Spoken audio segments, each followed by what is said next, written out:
Freddie Mercury Queen. How did Freddie Mercury meet his Queen bandmates? Freddie Mercury would have been celebrating his 72nd birthday today, September 5th, if he was still alive. But instead, he died in 1991 from complications related to AIDS, in a death which left fans everywhere in turmoil. But remembering his youthful, early years is a good way to move on from the tragedy of his death, and express.co.uk has all you need to know about his early years with Queen.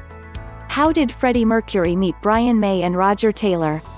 In the movie Bohemian Rhapsody, in which Freddie was played by Rami Malek in what turned out to be an Oscar-winning performance, Freddie met his bandmates Roger Taylor and Brian May at a gig. In the movie, he approaches a young Brian and Roger about joining their band, to which they reply, "Not with those teeth, mate." In the movie, Freddie replies, "I was born with 4 additional incisors." Read more. James Bond movies. Do James Bond films use special effects? I'm not sure we took him very seriously, but he did have the air of someone who knew he was right. A while later we had the opportunity to actually see him sing, and it was scary. He was wild and untutored, but massively charismatic. Soon, he began his evolution into a world-class vocal talent, right in front of our eyes. Roger, similarly, was not sure of how incredible their new frontman would be until he looked back with hindsight.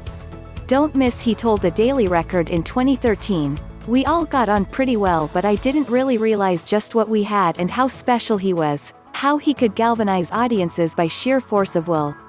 Evidently, there was some truth to the story of how the pair met from the movie, but perhaps it didn't take place after a fight with Freddie's parents, with jibes made about his teeth. However, meeting John Deacon, the bass player for Queen, came some time later. In 1970, while John was still studying, the other members of Queen saw the bassist playing and wanted him to come on board.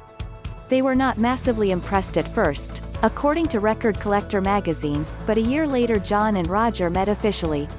It was after this meeting that John auditioned to join Queen, which was successful, and is how he would have met Freddie, to whom he became incredibly close in later years.